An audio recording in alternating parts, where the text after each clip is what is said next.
All right. So my apologies. I have not finished marking. It's one of those things that when I get some time to sit down and actually do it, it's not going to take that long, but things just keep coming up. So anyways, so stay tuned. I'll have your test marked soon, but today sometime, I don't know. But I think it was pretty good. You guys kept up a good pace, it looks like. So of course I had a look at your tests already, and yeah, looks pretty good. So I'm really happy with that. So I'll just say good work on test number 2. Whee! I even have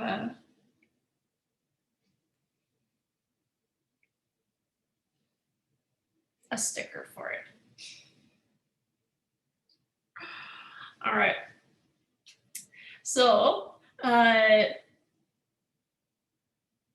know, yeah, it's hard because it was like on the longer side, right? But it's so hard when you feel like you can get it, right? I can figure this one out. I know how to do it. It's just not jiving, and then you end up kind of spending more time on it than you probably should have. But those things happen, and yeah, it's all part of the yeah.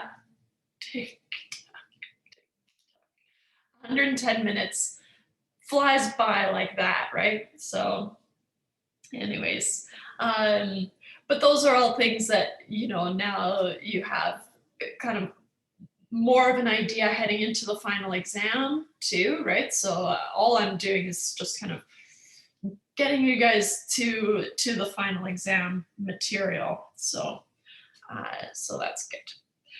Okay, so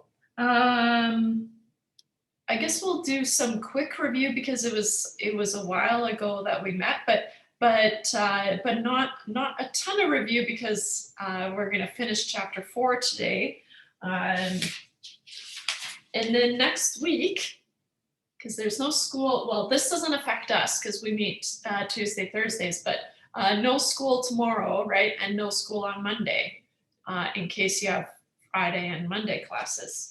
And you somehow managed to miss that on your calendar. Let's see here. Just some quick review. Right. Exponential functions are functions where we have the x in the power, right? So exponential functions, and this is just kind of a general review, have x in the power, right? For example, e to the x, or something like 5 to the power of x, right? Or even something like 6 to the power of 2x plus 3, right? We still have the variable in the power. Okay?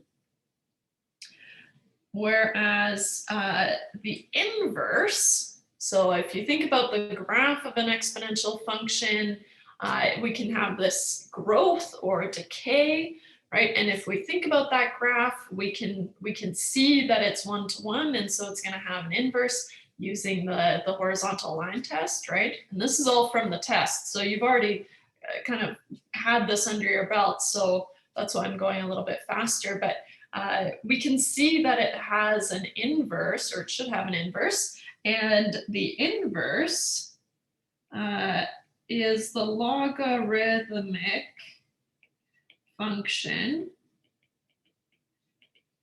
is the inverse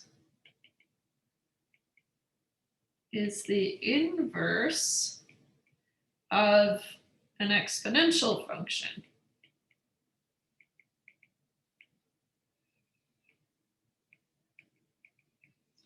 So we said, well, log base A, right? So we can deal with any log base A of x equals y, whoops, this should be a y, is the same as saying a to the power of y equals x. And so we use that to be able to rearrange and kind of solve for whatever variable, whether that was this y that we were solving for, right? Or maybe it was x we were solving for, right? And so we did that on test 2.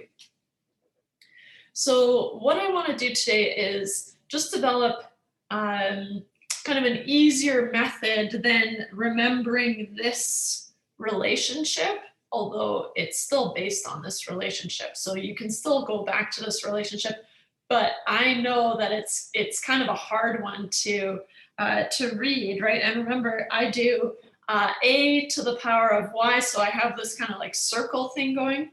A to the power of y equals x, right? So a to the power of y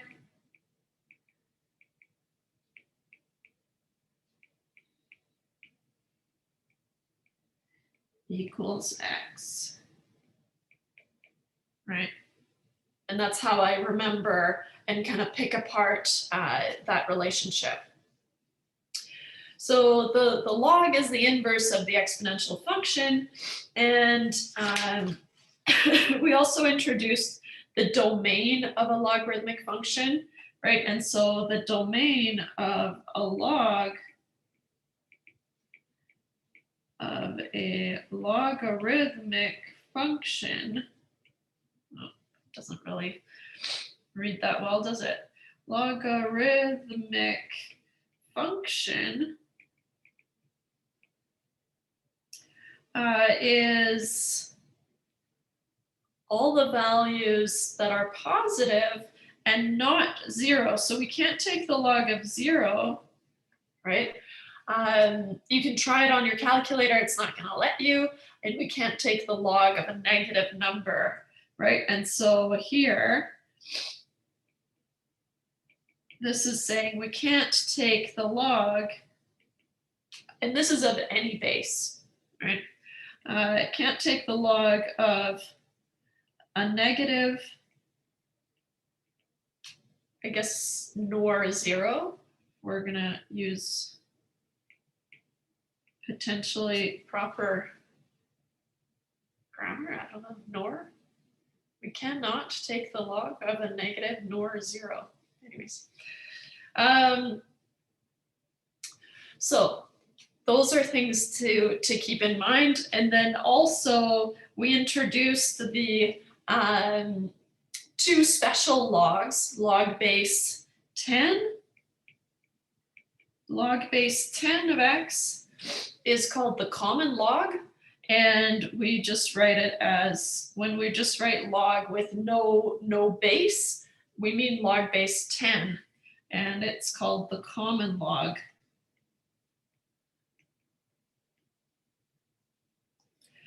And log base e of x, we write ln, right? Or if you're me, I do this kind of script ln, because we end up writing it so often. It's kind of gone down the drain here. So just keep an eye out for that. When I do that script ln, it's the natural log, and that's log base e, so natural log. All right, these are the special cases. Okay. So let's see here. Where's my, there we go. So that's kind of a refresher on logs, everything that we've covered so far, not everything, but stuff that we'll need that we've already covered previously on exponents and logs. So here we go. let's see here. I'll start on a fresh page, how about? 4.4 is on the laws of logarithms. Laws of logarithms. What's great about, I call them log laws. If you've watched Arrested Development, Bob Loblaw's log laws.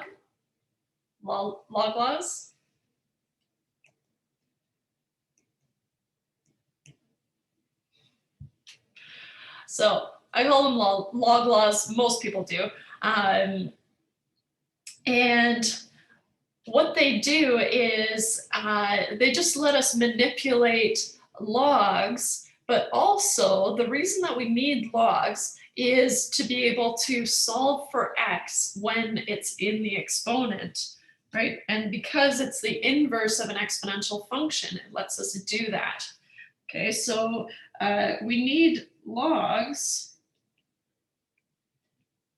to be able to solve for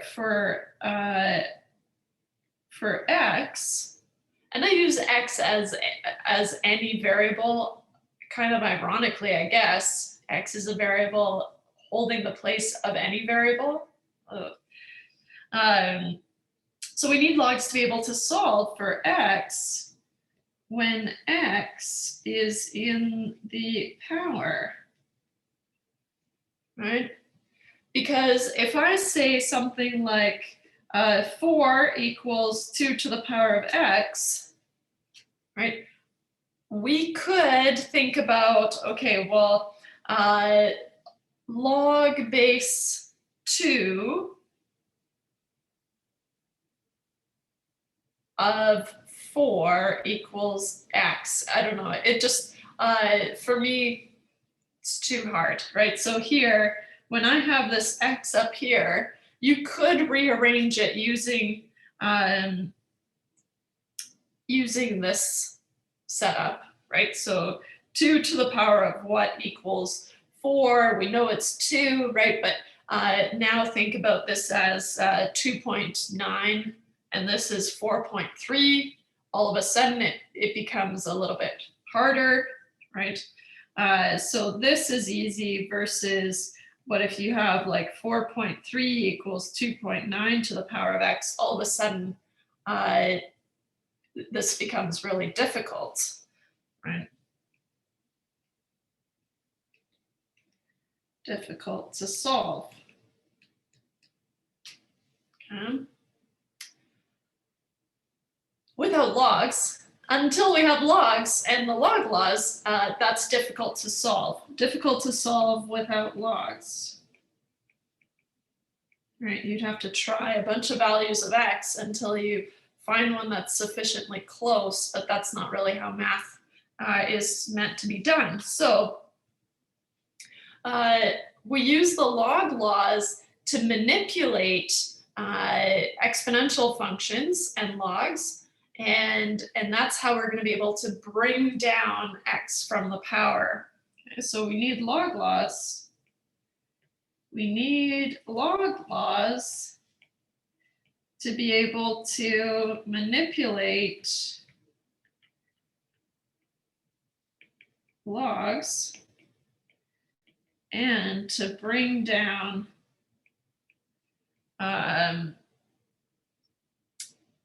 powers in exponential function. So bring down powers in exponential functions.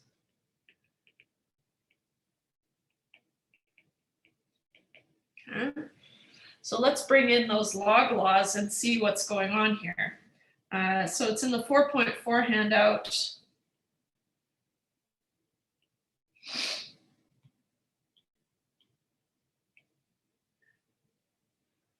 Okay, so here we have the log laws, and if you've got a running formula sheet going on or kind of a cheat sheet going on somewhere, this should definitely be on there, right? So these log laws, or better yet, commit them to memory because you should be kind of fluent in these log laws, right? So manipulating logs either to expand them, right? So notice that on the right-hand side, it looks like things have been expanded a little bit, or to contract a logarithm into a single log, which looks to be on the left-hand side. So let's talk about, okay, so a is a positive number. Notice that a is the base of all these logs, okay? We're not talking log base 1. I'm not even sure what it would look like. Anyways, doesn't matter. Doesn't exist. It's just a straight line. A, B, and C are real numbers where a and b are greater than 0. C is allowed to be negative, which if you look at where C appears in the power. So we're allowed to have negative powers because that would just write a in the denominator, right? So, but a and b have to be positive. So what we have is, if we're multiplying two values inside a log, and that's a log of any base, right? Then what we can do is we can split that log up into those two logs being added together. Okay? So here, let's just write about, so log base a of a times b, right? So here, I want to highlight that we've got multiplication inside.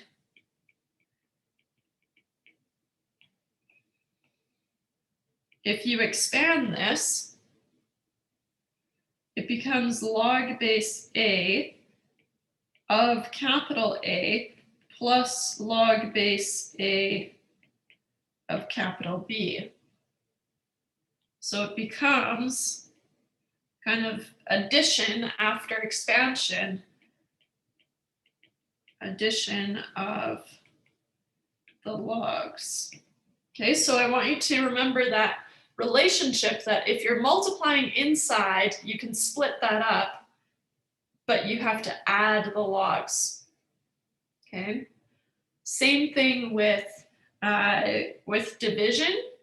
Okay, so we can do the same thing, and later we can link all these up, but I just want you to just absorb these logs as they are, these log laws. And I'm not going to spend too much time, but if you think about e in the denominator here, that's really a times b to the negative 1, right? So then we can connect it with the third law, but we haven't talked about that yet. So log base a of a over b is the same as the log base a of a minus the log base a of b. So if we have division in here, then we subtract the logs. Okay. And then the last law, this is the moneymaker. If you have a to the c, now notice that c is in the power, and what we said is we need these log laws to be able to bring down that power. And so this last law is how we do that. And it says that, okay, if I have log of a to the power of c, so if I take the log of something with whatever I want in the power that I want to solve for, I can rewrite it as the power times the log of a, and that's just a log law. So we can just use that, and that's how we solve these. Oops. For x when it's in the power. So log base a of a to the power of c is c times the log base a of a. I'll do brackets around there. Here, this is how we bring down the exponent. By taking the log, we're able to say, okay, well, by the log laws, right, this power, I can rewrite it as the power times the log of a. And this is like the moneymaker. Okay. Also notice that there are no laws. There are no laws or no log laws for if you're adding or subtracting inside the logs. It's only for multiplication, division, and powers. Okay, and so here I want you to notice there are no logs or no log laws for addition or subtraction inside the log. For addition or subtraction inside the logs, okay, or log. So that's important, right? If you have the log of 4a plus 3b, there's nothing that you can do about that, right? So here, for example, the log, let's use the log base 10, the log of 3a plus 4b can't be rewritten. Okay. Versus if you have the log of 3a plus the log of 4b,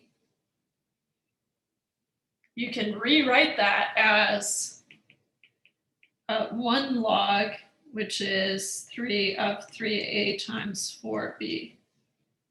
Okay, so that's important, that distinction with addition or subtraction inside the log, there's nothing you can do. Whereas if you're adding or subtracting logs of the same base, right, then you can rewrite it as a single log. Okay, so I want to do some examples here. Let's see. Grab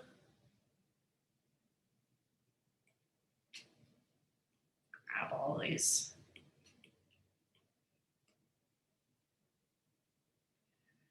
So we want to use the laws of logarithms to expand the expression. So we want to make it kind of as big as we can. So everything inside the logs should be as simple as possible. So let's do, I want to start with a nice one. I don't know why I'm hesitating so much. I want a division in here. Let's do 35.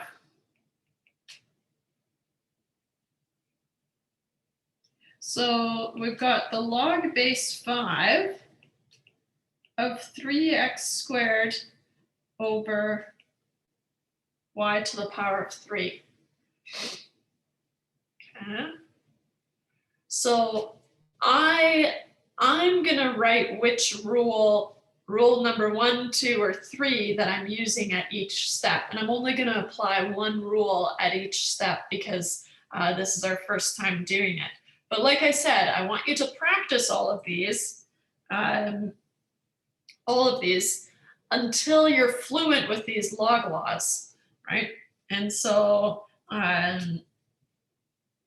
if it helps you to highlight which rule you're using just to kind of convince yourself that you're following the rules, then that's great. Or if you don't like doing that, then that's fine, just follow the laws. So first thing I'm gonna do is I'm gonna rewrite this because I've got a fraction in here, right? So I know that I can rewrite this, I can pull those apart, and by law number 2, I can rewrite this as the log base 5. Now, one thing that I didn't really talk about is that they all have to have the same base. So if you're rewriting as a single log, or if you're expanding, the bases have to stay the same. So the log base 5 of 3x squared minus the log base 5 of y to the power of 3. And this is from rule number 2. Right, if I've got division inside, first thing I'm going to do is I'm going to split those up by subtracting the logs. Okay. So now I see that I have multiplication in here. So maybe my next step will be to rewrite this multiplication inside this log. Right? As long as I'm not adding or subtracting inside the log, I can split them up. So this becomes log base 5 of 3 plus log base 5 of x squared minus log base 5 of y to the 3. And this is from rule number 1, right? Because I'm multiplying inside. And notice this subtraction, I didn't change anything here. All right. The next thing that I'm going to do is the last thing that I can do is I've got these powers here. So even if the x isn't in the power, the law still applies, right? I can still apply that log law and say, well, the log base 5 of x squared is the same, right? So by law number 3, the log base 5 of x to the power of 2 is the same as, and I just kind of think of it as the c gets, or the power gets dropped down in front, is the same as 2 times the log base 5 of x. Okay. So this is going to be the log base 5 of 3. I can't do anything, plus 2 times the log base 5 of x minus, and then here I've got a power of 3 again, so I can bump that down in front. 3 times the log base 5 of y, and this is from rule number 3.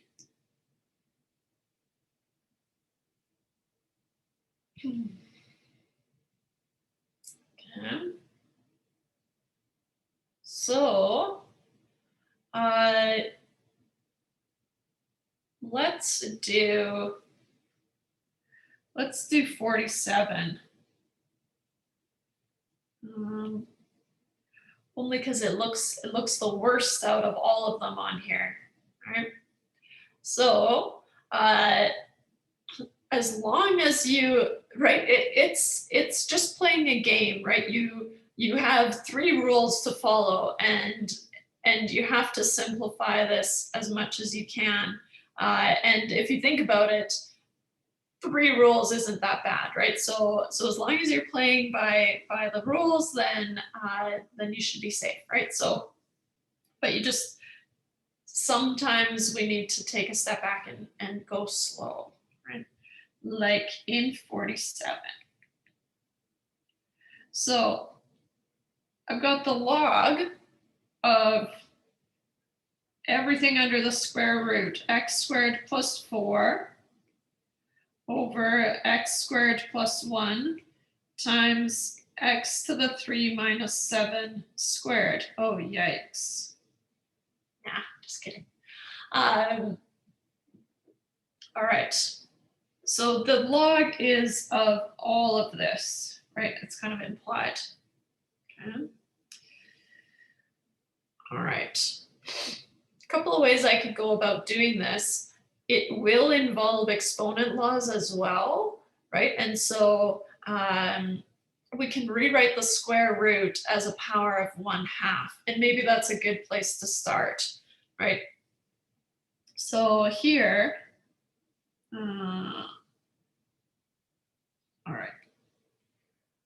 I'm not sure how much, I think I'll need quite a bit more room, so I might bump it down to the next line. But for now, I'll rewrite it as the log of x squared plus 4 over x squared plus 1 times x to the 3 minus 7 squared to the power of 1/2. So just for a moment, right, let's just imagine that all of this inside is just one thing to the power of 1/2, right? So what I can do is I can rewrite the log of something to the power of 1/2 as 1/2 times the log of everything to the on the inside. So I'm going to bump my equal sign over here because I'll need quite a bit more room. So this is the same as 1/2 times the log of, and then same thing, x squared plus 4 over x squared plus 1 times x to the 3 minus 7 squared. And there are other ways that you could do this, right? You could bring in this power of 1/2 onto, because you are just multiplying and dividing in here, you're allowed to, by the exponent laws, you're allowed to distribute this 1/2 onto each of the components. But I decided to go, it's kind of a choose your own adventure situation, right? So as long as you follow exponent laws and log laws, you'll be safe, and we'll end up at the same answer, right? So you can try it a couple of different ways. But I decided to just deal with this power of 1/2 immediately and drop it out in front. But what I want you to remember is that now, when I do this expansion here, this 1/2 has to multiply everything, right? And so you don't want to just leave it on one of those logs. It's going to be multiplying everything inside, because everything was under the square root.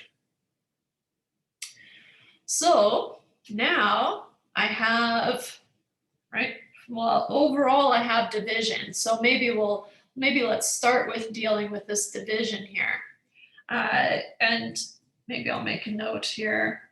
I used rule number 3 at this point. Okay. So I have 1/2, and then just make sure I use square brackets, just big square brackets, to make sure that that 1/2 is multiplying everything. I can rewrite this division, just everything on the top minus everything, the log of everything on the bottom, denominator. X squared plus 4 minus the log of, I'll do big brackets because there's a couple of brackets inside here, x squared plus 1 times x to the 3 minus 7 squared. Okay. And then I'll put big square brackets around that. Okay.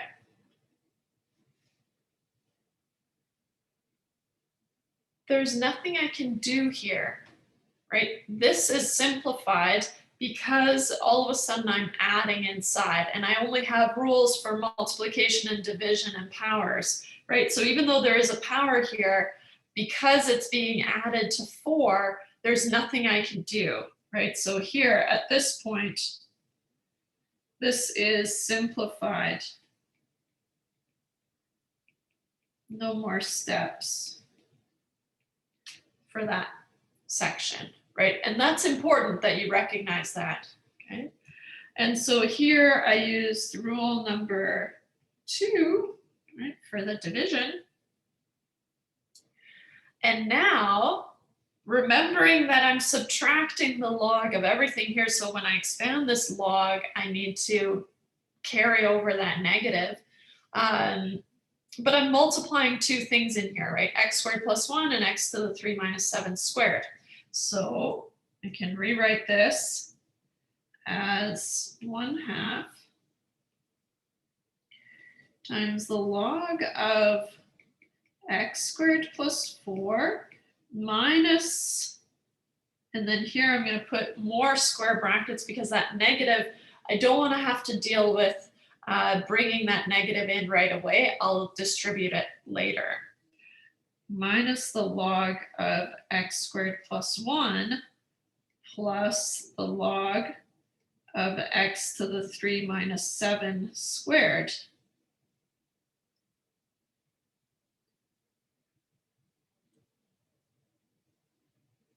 So now, just like before, this little guy is now simplified, right? So there's nothing I can do here.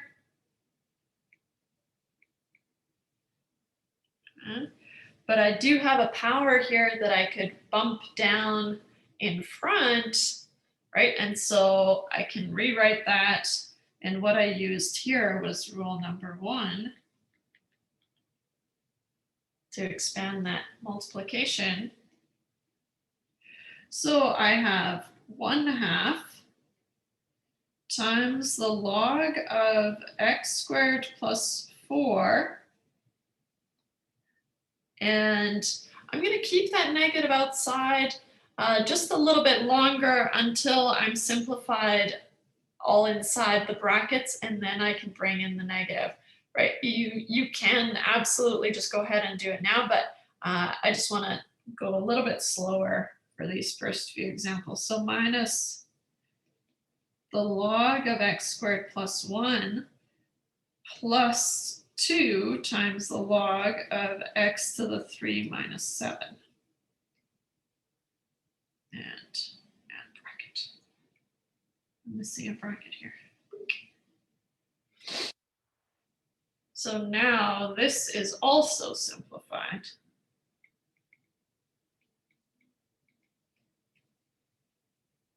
And I used rule number 3 again. So now I can simplify by removing some of these brackets, right? By bringing this negative inside. So I get 1/2 times the log of x squared plus 4 minus the log of x squared plus 1 minus 2 times the log of x to the 3 minus 7. Last thing I need to do is expand this 1/2 inside, right? And that 1/2 is going to cancel with this 2, but it's going to be tacked onto the first 2 terms. There's lots of ways that you could write it. I'm just going to use the coefficient of 1/2. So 1/2 times the log of x squared plus 4 minus 1/2 times the log of x squared plus 1 minus 2/2, right? Bringing that 1/2 inside, the log of x to the 3 minus 7.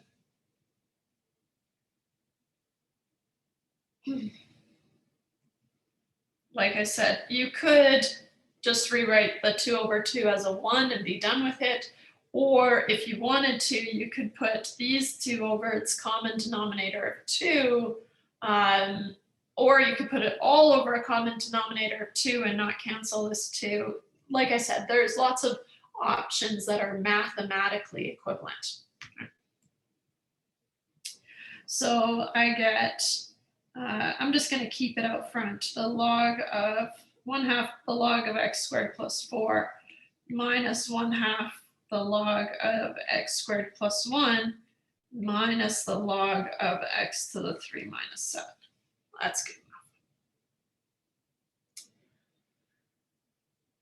Good. So we need to be able to expand, right? So here we were expanding, and then we also need to work the other way, right? We need to be able to rewrite things as a single log. So let's do, and notice that we're not introducing any other laws except for these 3, right? So now we're using them and getting used to using them. So now let's work the other way to combine these logs and write them as a single log. So use the laws of logs to combine the expression. Okay. So we can expand, we can contract, making sure that you always work in the same base, right? So especially when you're combining these expressions, you need to make sure that you are working all in the same base, right? Note, to combine logs, we need to first make sure the logs have the same base. Okay, so what I would do is, let's just have a look here. Log base 4, good. Log base 2, log, log, natural log, log, log. It's like a song. Log base 5, natural log, log base 5, all good to go, right? So, which you can assume, but it's something that you should be checking, right? So, good. Let's do 51 together first. So I've got 2 times the log of x minus 3 times the log of x plus 1. All right. So I'm noticing a couple of things here. Well, the powers outside tell me that, or sorry, not the powers, well, slip, I guess. The multipliers outside tell me that I could rewrite it as a power, right? And I'm going to do both of them at the same time. So this becomes the log of x to the power of 2 minus the log of x plus 1 to the power of 3. Maybe I'll clean up that 3. And this is by rule number 3, right?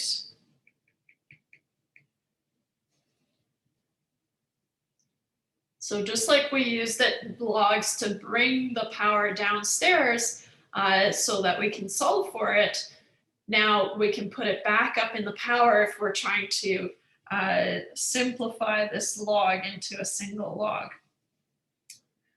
Okay, so now remembering that this power of 3 is only on x plus 1, so it's not the log of x plus 1 to the power of 3, it's, maybe I should clarify that using more brackets. How about that? And same thing here. But typically we don't write those brackets, but it's just to clarify that those powers are on the things inside the logs. Okay, so now I've got logs of the same base being subtracted, which means so subtraction becomes division, right? And so this is the same as the log of x squared divided by x plus 1 to the power of 3. And that's by rule number 2.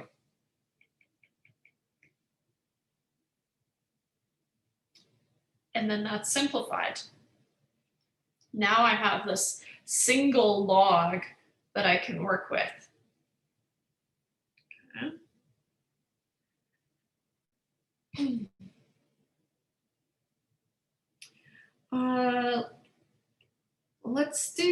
Let's do 55 because I want to work with natural logs. I'll leave 56 for you guys. Just remember that the first thing you should do is expand this to, you can expand it inside, or if you wanted to, you can bring it up top, but I would expand it inside. It's going to make your life a little bit easier. But for 55, 55 is the natural log of a plus b plus the natural log of a minus b minus 2 times the natural log of c. Now, I sometimes slip and I call the natural log just the plain old log.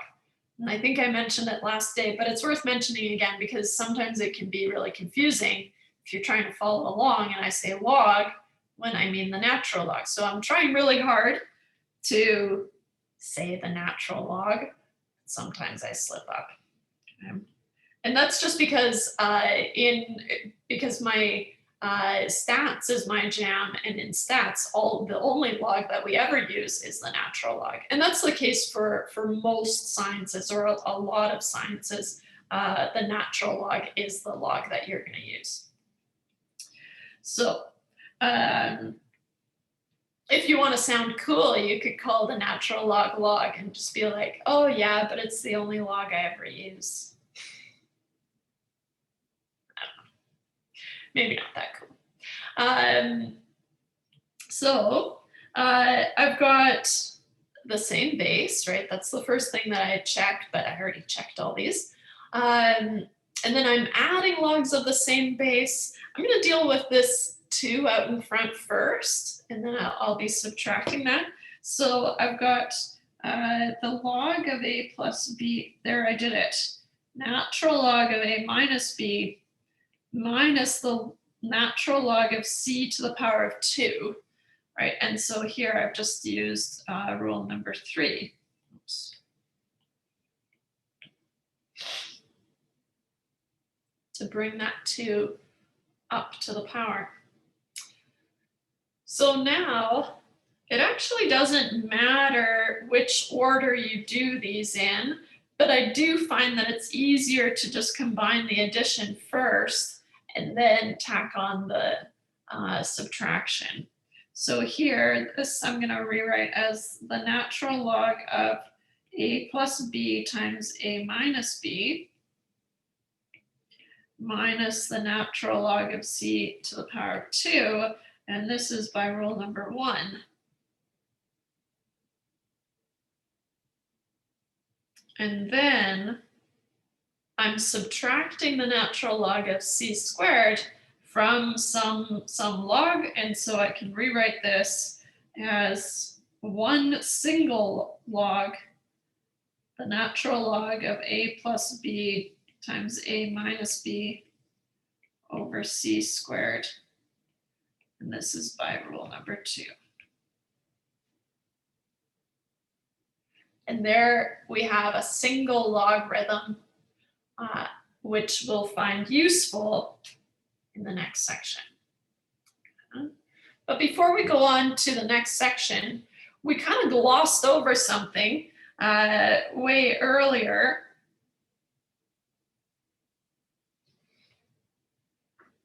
So let it catch up here.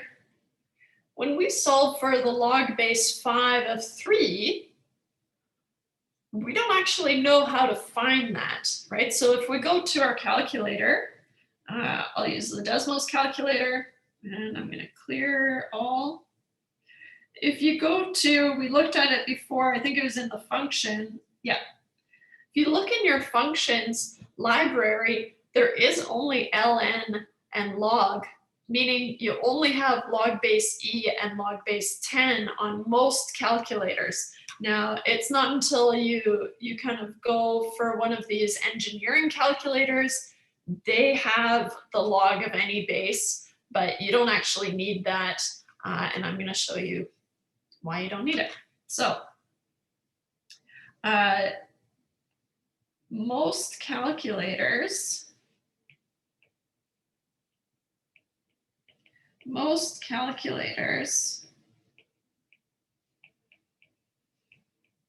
only have ln or log buttons.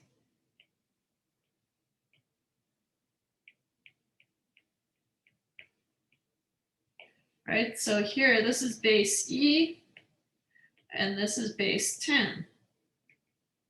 Oops, there. Okay.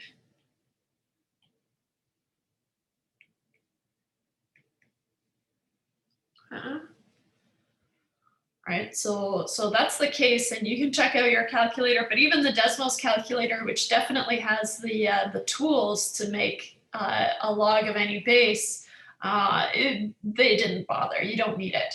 And the reason for that is because we've got the change of base formula. And so to be able to calculate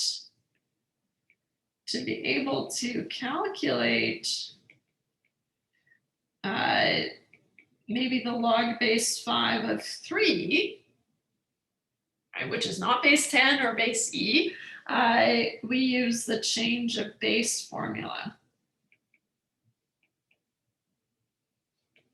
The change of base formula, which I'll bring in from the handout here.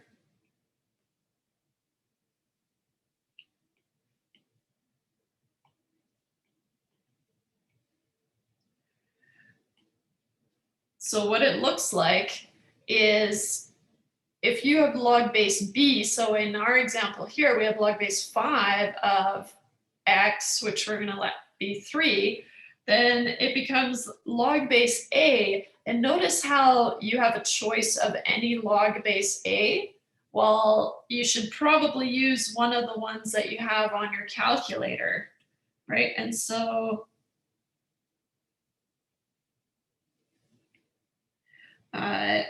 pick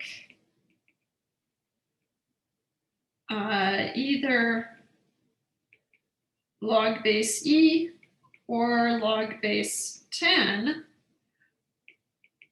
since you have those on your calculator.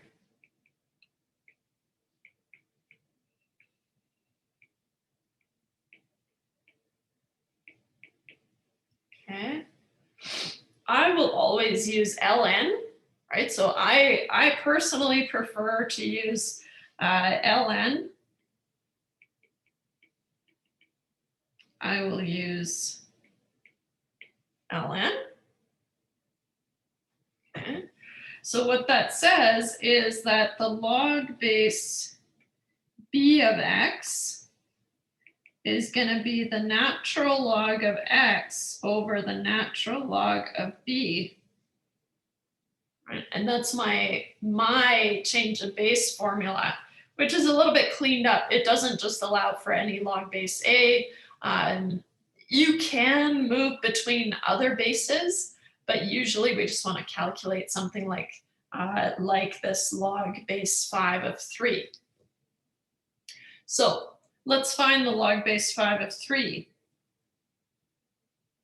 And maybe I'll put a square around this because that's kind of our revised change of base formula. So for example, find the log base 5 of 3. The log base 5 of 3 is going to be the natural log of 3 over the natural log of 5.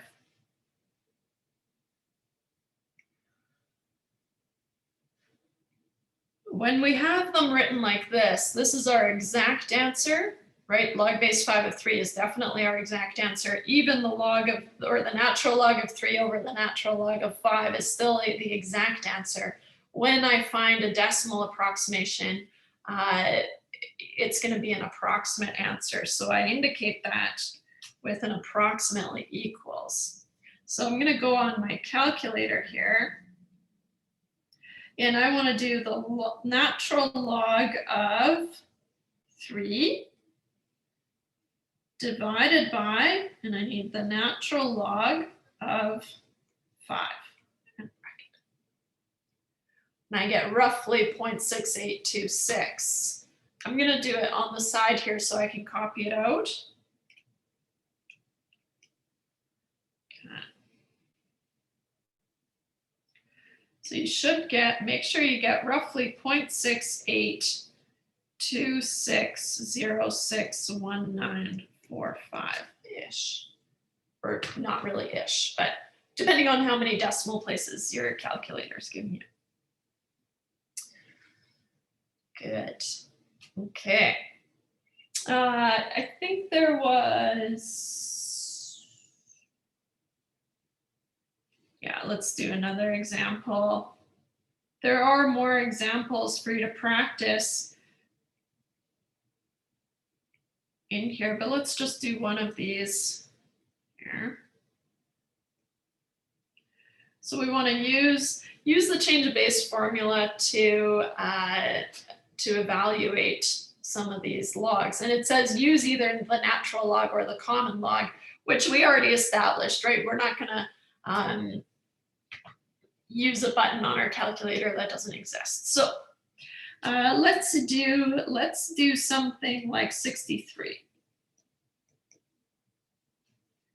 I want to find the log base 7 of 2.61. Well, I think of it as 2.61 is kind of the main event. It's what's inside the log, so it goes in the numerator, and then the base goes in the denominator, right? And so I don't need the formula. I can just kind of remember it. So this is going to be the same as the natural log of 2.61 divided by the natural log of 7. And that should be a bracket.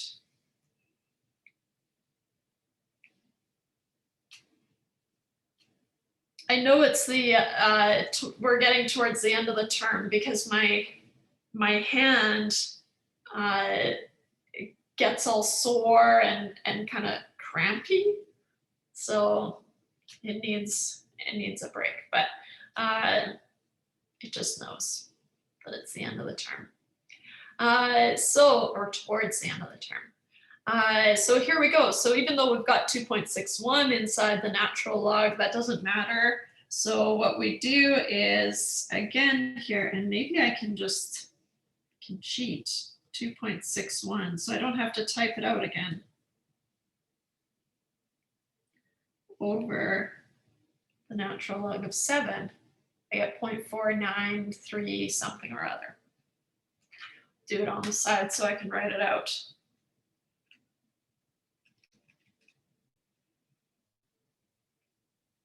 So make sure that you get 0.49300848885 when you do it.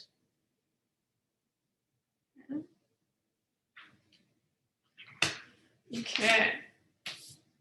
So what I want to do is let's just have a quick coffee break for 5 minutes. So we'll have a break until 9:05.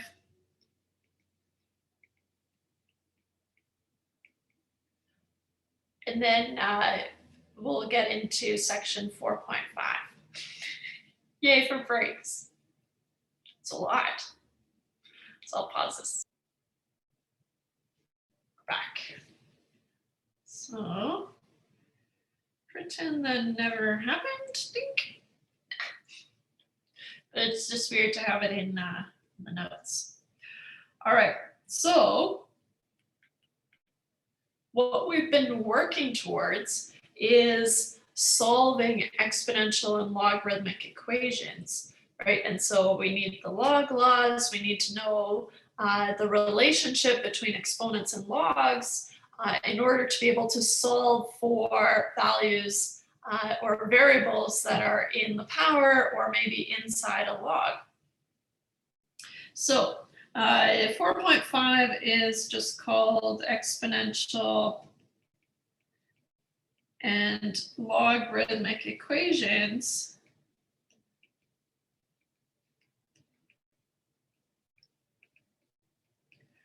Okay. And so here in this section, we're going to solve for variables that are either in the power or inside logs. So here, we're going to solve for x when it is either in the power, it is either in the power, right, meaning it's an exponential function,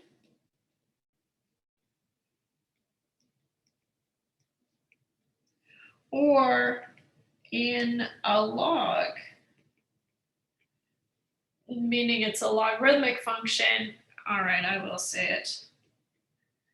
Logarithmic. Ugh.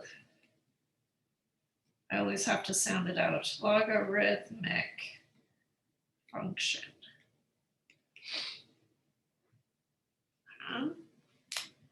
So we'll start by solving exponential functions, and then we're going to move to solving logarithmic functions.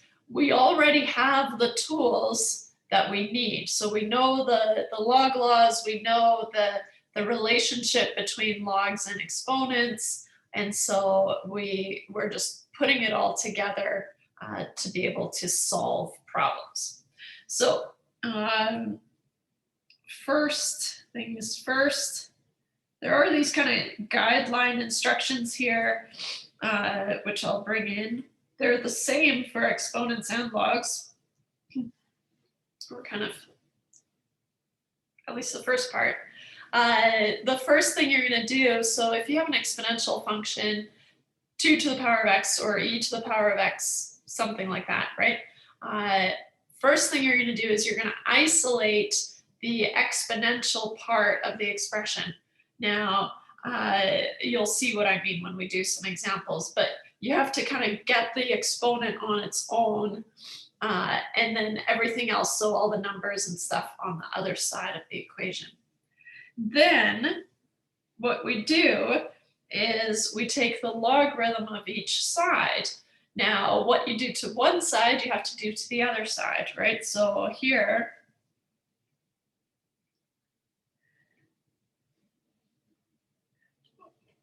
what we do to one side, we must do to the other side,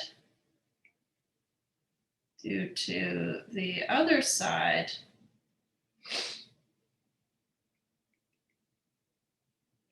Otherwise, they wouldn't be equal anymore, right? And then what we said is, okay, we need logs to be able to bring down that power, and we know that rule that says the log of a to the power of c is c times the log of a. So then, so that's what we're going to leverage, right? And then we're going to solve for the variable. Usually, the logarithm that I choose is, of course, the natural log, okay? So I typically, I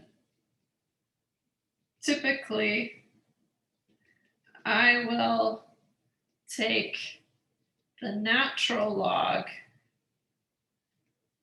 of both sides.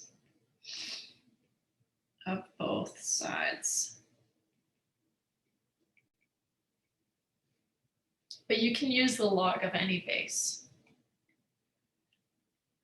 You can use the log of any base, because those laws that we developed apply for logs of any base. All right, so let's do an example here so you see what's going on. And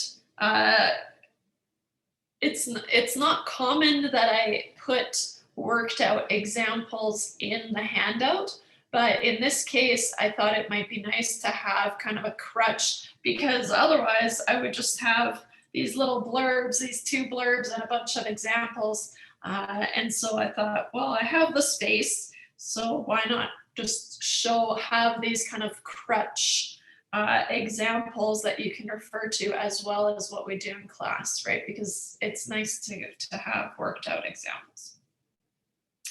So let's see here. Let's bring in some of these.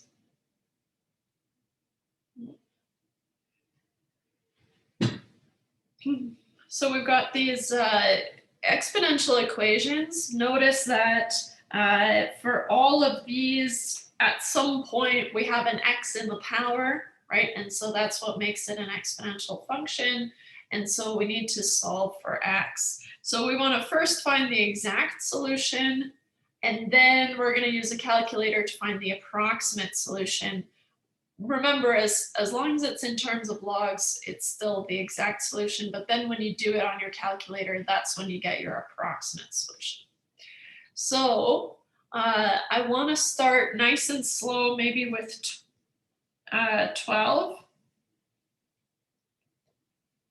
So I've got 10 to the negative x equals 4. You could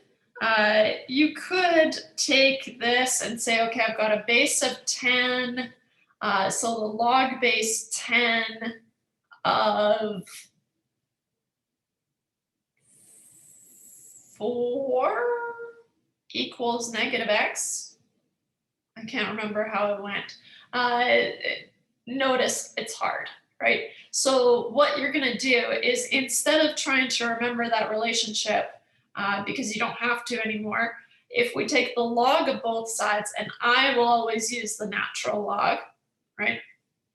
So what you can do is you're going to take the natural log of 10 to the negative x, and maybe I'll do just the new stuff in pink.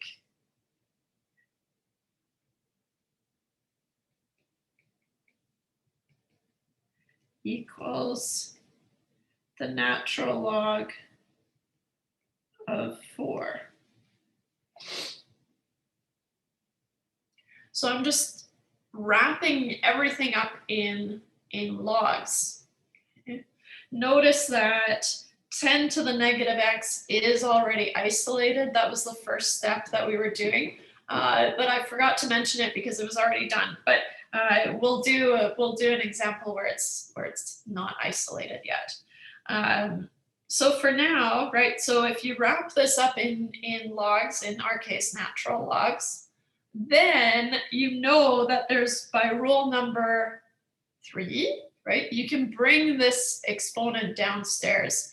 Make sure that you bring both the negative and the x, right? It's everything in the power gets bumped down in front of the log. So now you have negative x times the natural log of 10 is the natural log of 4. You don't want to forget to take the log of 4 because then they wouldn't be equal anymore. But as long as you're manipulating both sides evenly, you're safe. So now, right, I'll just make a note here that I did use rule number 3 here, and that's going to be our go-to rule here. Just use that log, and that's why we need, and that's why I said rule number 3, that's the moneymaker, where we bring that power downstairs in front, and now it's just multiplying. So now we can rearrange and we can solve for x. Right. So I've got, I want to solve for x, right? So I can solve for negative x first, just to keep it nice and simple here. So I've got the natural log of 4 divided by the natural log of 10.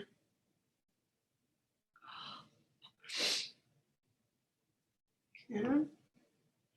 There's no rule for combining, even though they're the same base, right? If I've got the log of 4 over the log of 10, there's actually no rule for that. So I just have to keep it like that.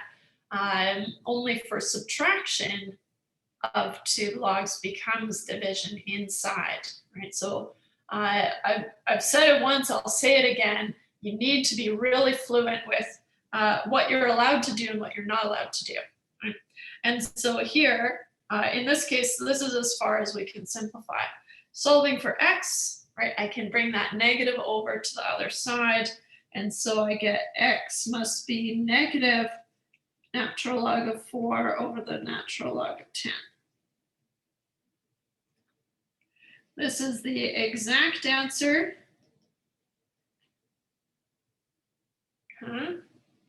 And from our calculator, if we do it, I'll use squiggly equals to show that it's an approximate answer. If we do it on our calculator, I'm going to do it again here. I want the log of 4 divided by the natural log of 10. Oops. And I want the negative of that. How do I kind of bump there? So negative 0.6 something something. I'll do it on here. Log of 4. Okay. So x is roughly negative 0.60205999913. So, good. What if we do, let's do number 19. So next I want to do 19.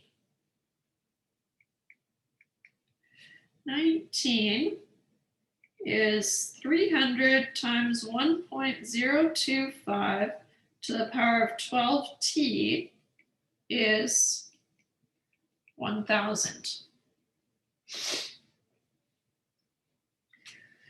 First thing we need to do is we need to recognize that only the 1.025 is to the power of 12t, right? So here, this part is the only exponential function, right? So the first thing I need to do is I need to isolate that exponential function. Isolate the exponential function.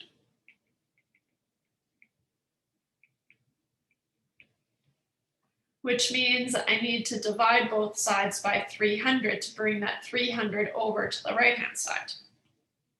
Which is fine, we can do that. So I get 1.025 to the power of 12t is 1,000 divided by 300. And I'm pretty sure it doesn't make a nice number. Does not, 3.33 repeating. So I'm actually just going to keep it as 1,000 over 300. And I know that seems tedious, but I want the exact answer, right? And so I'm just going to keep it. I don't want to use a rounded value or even the decimal version. I want to keep it as 1,000 over 300 or 10 over 3 if you prefer. But I'm just going to keep it as it is. Okay. So keep as a fraction for exact answer. Okay. So, okay. So now I've isolated the exponential function. Now I can take the log of both sides, and I'm going to take the natural log again. And maybe I'll show that. No, I'll just go for it. The natural log of 1.025 to the power of 12t is the natural log of 1,000 over 300.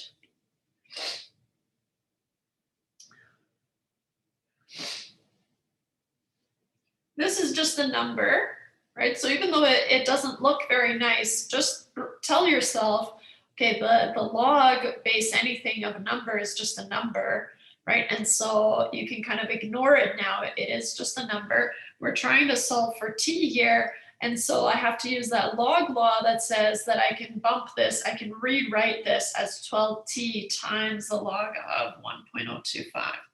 And so I've got 12t times the log of 1.025 is the log of 1,000 over 300.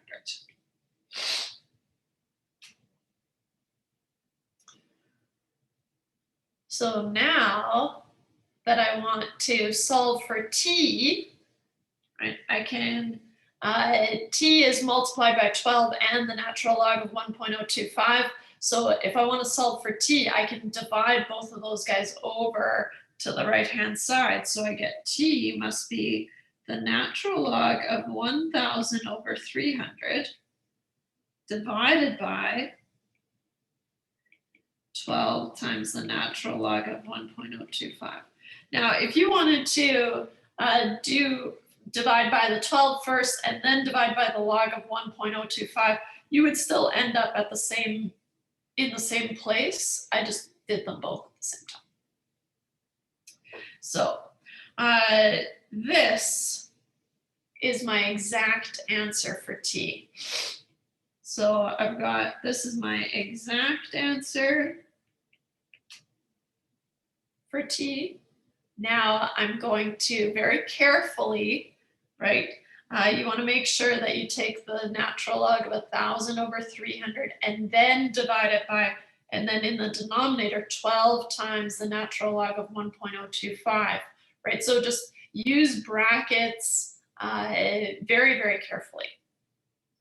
So when we find the approximate answer,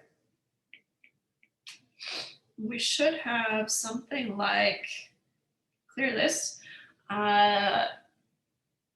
Okay, I wanted the natural log of 1,000 divided by 300. Just constantly make sure that what you're seeing on the screen actually reflects what you want to be doing. Divided by 12 times the natural log of 1.025, I want to say.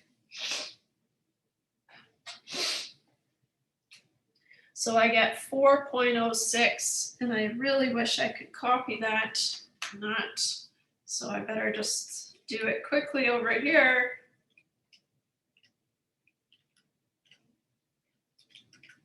Hopefully I use the right numbers, 4.063, okay. Yeah, looks good. So you should get roughly 4.06320176.4, and this is the approximate answer.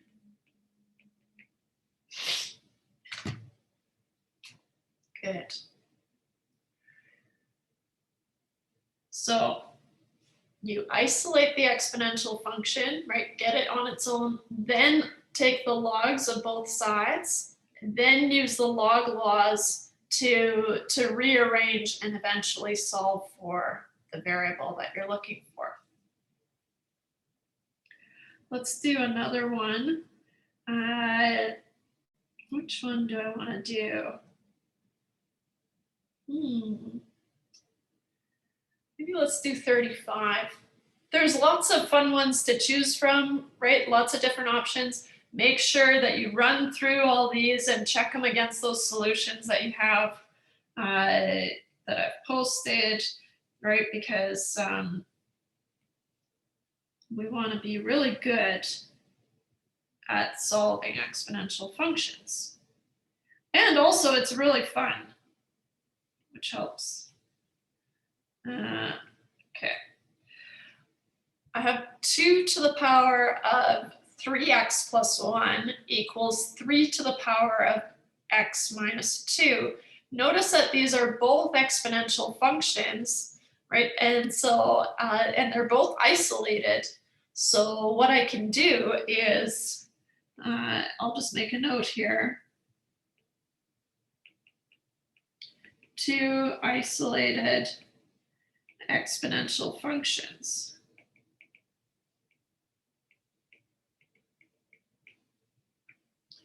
So I can go ahead and just take the logs of both sides right away.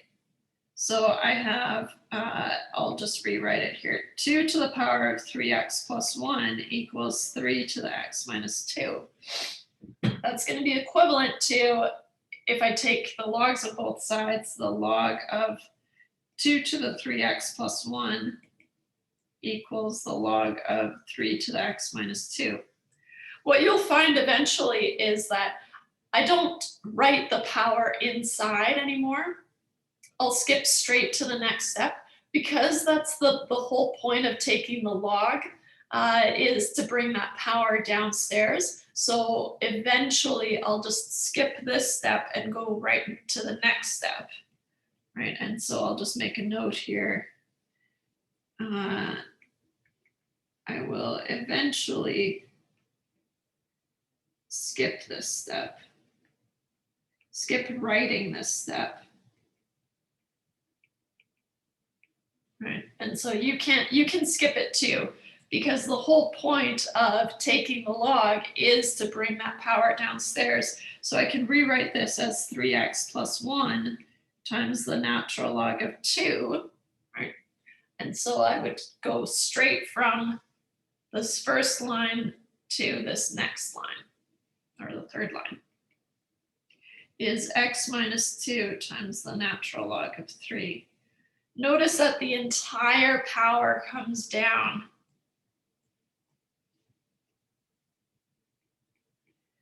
Notice the entire power comes down. Right, so that's going to be important. Okay, now just tell yourself the log of 2 and the log of 3, those are just numbers, so you just treat them as a number. But it is just one thing, right? And so if we're trying to solve for x here, I would probably end up expanding both sides and then collecting all my x's, right? So at this point, as long as you kind of put your blinders on and don't worry about the log being anything, the log of 2 is just a placeholder for an approximate number. So if I expand this, right, the goal is to solve for x. So if I had to do that, I would probably find 3x times the log of 2 plus the log of 2 if I expand this out. Right, 3x times the log of 2 plus 1 times the log of 2. Same thing on the other side. I have x times the log of 3 minus 2 times the log of 3.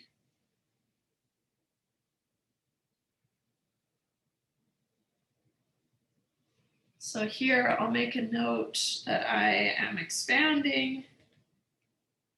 And then the next step, collect like terms. So if I bring all my x's, I like to have what I'm solving for on the left. So if I bring all my x's to the left, I get 3x times the log of 2 minus x times the log of 3. I don't know why I bumped it over so much here.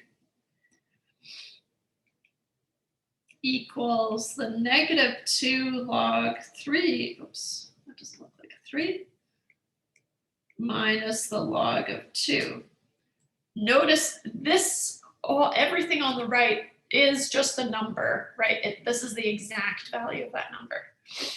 So now if I have a common x, I can bring that to the outside. Right, and so now factor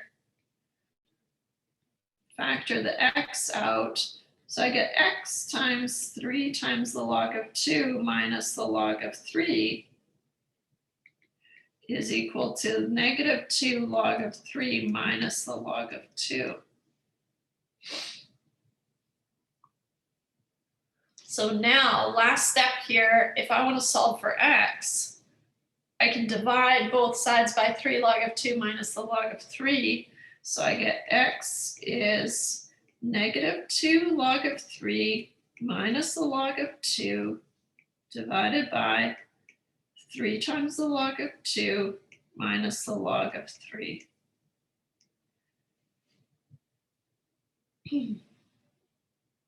But wait, there's more. I can simplify this. Right, so this is the exact answer.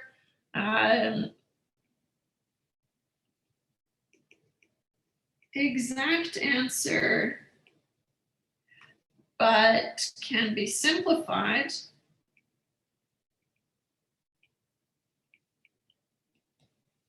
Right? Why do I say it can be simplified? Well, I have a 2 here. This is the same as the log of 3 to the power of 2, right? I'm subtracting logs of the same base, which is the same as dividing inside, right? So I can rewrite all of this using the log laws. So just as an exercise, let's just go ahead and do that. You could just leave it here if you wanted to. I think WebAssign would accept it, but it's a good exercise in trying to manipulate this thing.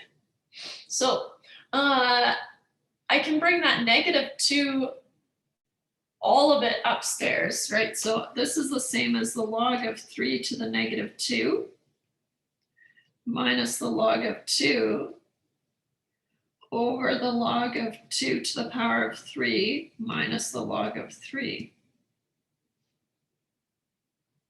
Right, and so here I've used rule number 3. And then because I've got a new page that I'll be working on, I'm just going to copy this and paste it down here.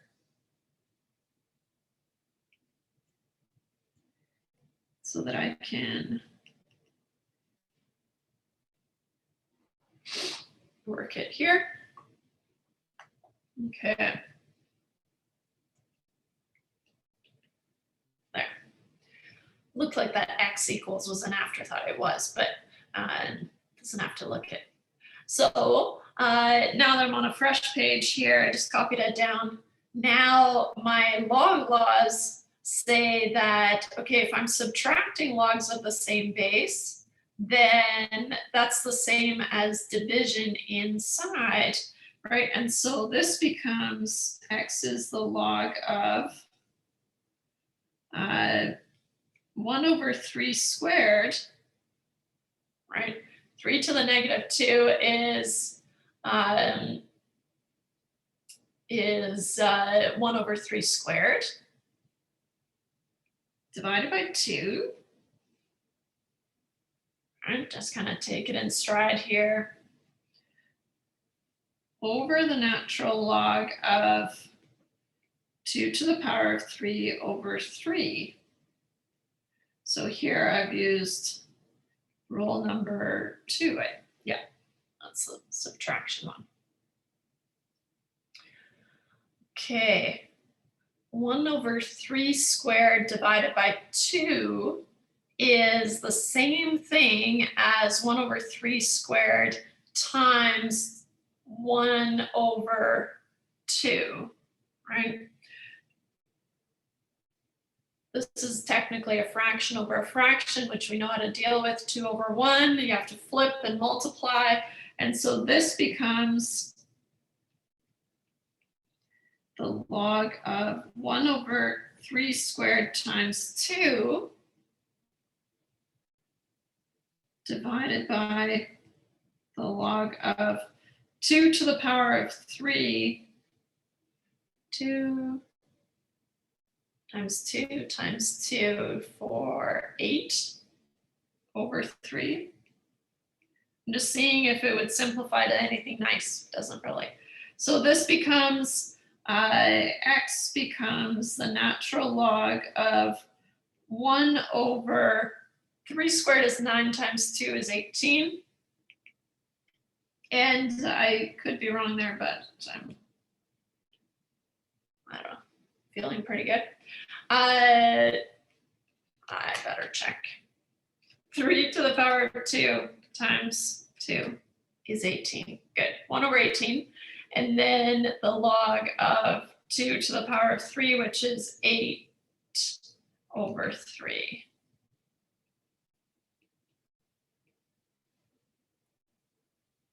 This is also the simplified exact answer.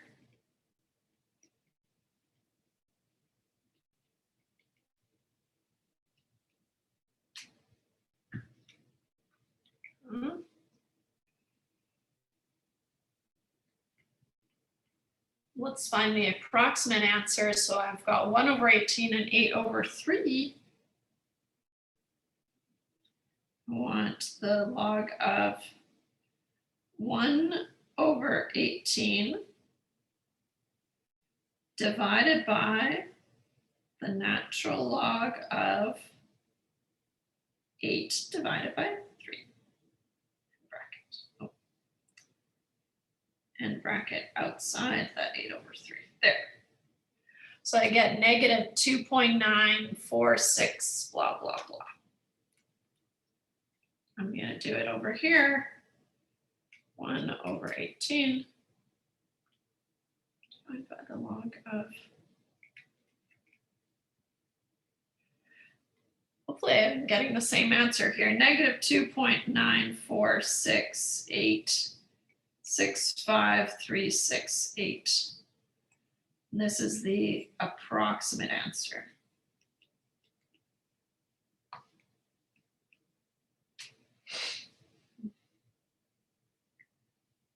Okay. Good. Whew. So for the last little bit, I want to change gears and I want to solve for x when it's inside a logarithmic equation. And this is a little bit less common than having to solve for x when it's in the power. So that's why I wanted to spend most of our time working on exponential equations. Another thing that we're not going to go through in class, but you have an example worked out on the side here, is if you have this kind of quadratic type. It's not something I'm going to test you on, but it might be on an assignment. I can't remember. So it's here for you to refer to, but we're not going to have time to go through an example, so I won't be testing you on it. It won't be on the final exam or anything. So logarithmic equations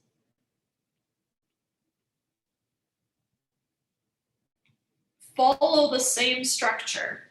So you're going to isolate the log on one side, right? And you might need to use those log laws to massage it to make one log like we did, or as close to as few logs as possible as you can here. And then you're going to write the equation in exponential form. And so here, this is where we have to think about the base, because the easiest way to do that is to raise the base, right, to each side of the equation. So if you're working in log base 5, you would take each side and put 5 to the power of each side, right? And then you're going to solve for the variable. So let's grab some examples here. I'm going to skip the specific example of if you have a log equals a log, then you can just drop the logs. I want to go straight for these kind of big players here. But again, there's an example in there, but it's a lot easier than what we're about to do. So I just want to do these. Okay. Let's do 61. 61 is 4 minus the log of 3 minus x equals 3. So we need to recognize that, okay, here, this is my log, so I need to isolate this.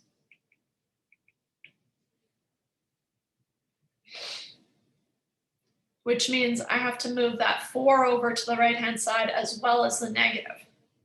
So I get the negative log of 3 minus x, is 3 minus 4, which is -1. But then when I bring that negative over, I just get the log of 3 minus x equals +1. Okay. So notice here that this is log base 10 because it's just written as a log, right? So what you're going to do is you're going to take 10 to the power of both sides, right? So you use the base from the log, and you always just use the same base as the log. So you get 10, and then 10 10 to the power of the log of 3 minus x equals 10 to the power of 1. Okay.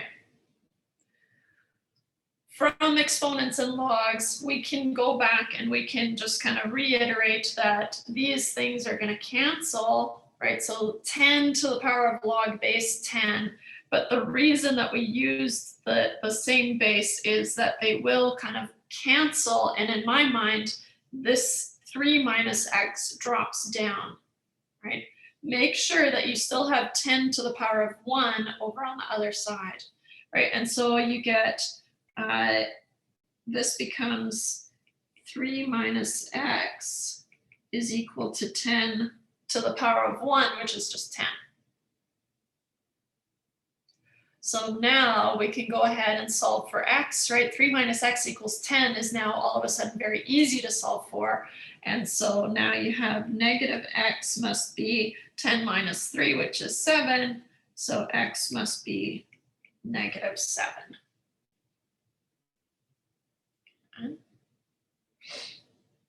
Okay. Good. Let's see here. Let's do another one.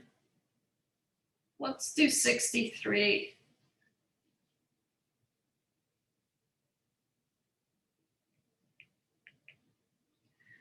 The log base 2 of x plus the log base 2 of x minus 3 equals 2. So what I want to do is I only want to have one log that I'm working with, right? And so we're going to manipulate this until we have one log.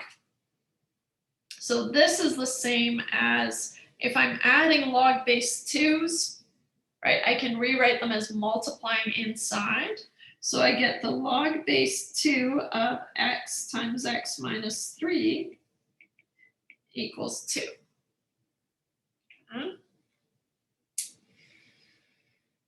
Okay, so I can expand inside here, right? I get x squared minus 3x.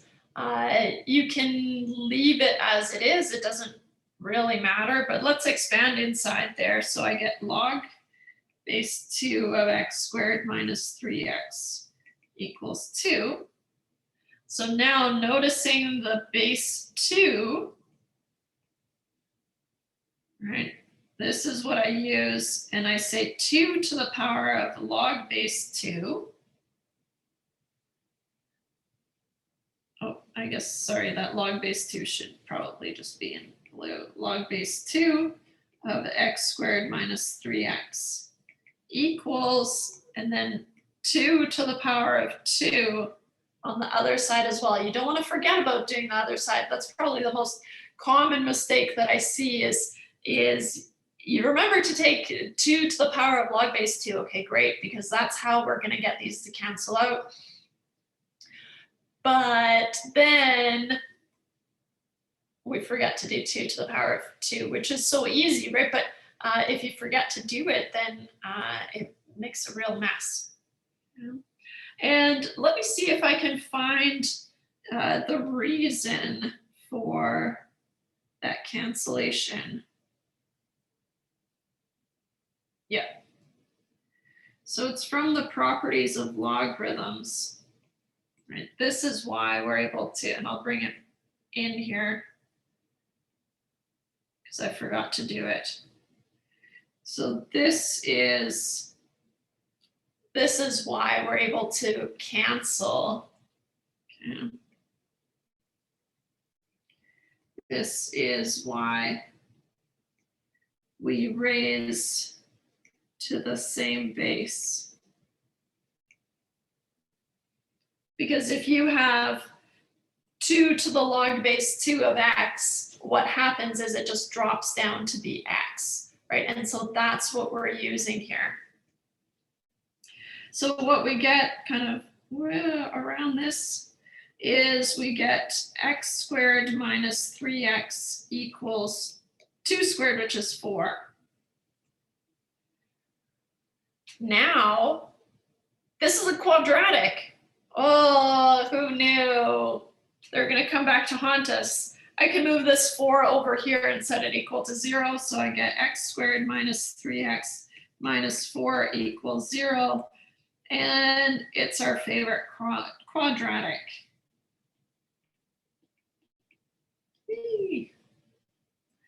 Which means that I can solve for x. X is negative b plus minus the root of b squared minus 4ac over 2a. So x is negative 3 plus minus negative 3 squared minus 4 times 1 times negative 4. No, I'm running out of time. 2 times 1. Negative 3 squared is 9 minus 4 times negative 4 is plus 16. 9 plus 16 makes 25. Square root of 25, really kind of going fast here, is going to be 3 plus minus 5 over 2. And just to keep it on the same page, this is going to be x is 3 plus 5, which is 8 over 2, which is 4. And x is 3 minus 5, which is negative 2 over 2, which is negative 1.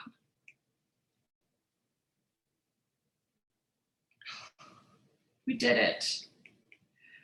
Okay, so we did not do as many log examples as we did exponential functions. So make sure that you work through all these as well, just to make sure that you've got them all under control. Right? Sometimes we have to manipulate the logs, write them as a single log, and then we are able to raise to the power and solve for x. Okay, so next week we're going to start trig functions. So we're not going to review this, so make sure that you have it all good to go, all packed up. If you have any questions, let me know. You got it. There. Yeah, if you have any questions, let me know. Otherwise, happy Easter, and I'll see you on Tuesday.